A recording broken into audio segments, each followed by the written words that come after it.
Tayo mga girls, ulam is pakpak. Pakpak ng manok.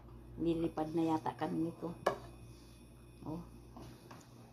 Ayan. Oh. Yan ang ulam namin. Kain tayo mga girls. Mga lasa, mga langga. Kain tayo.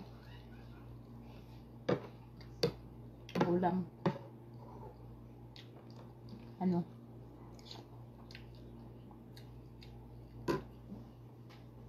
Pakpak ng manok. Ayan ang ulam. Ilipad na yata tayo dito sa ulam na ito. Puro pakpak.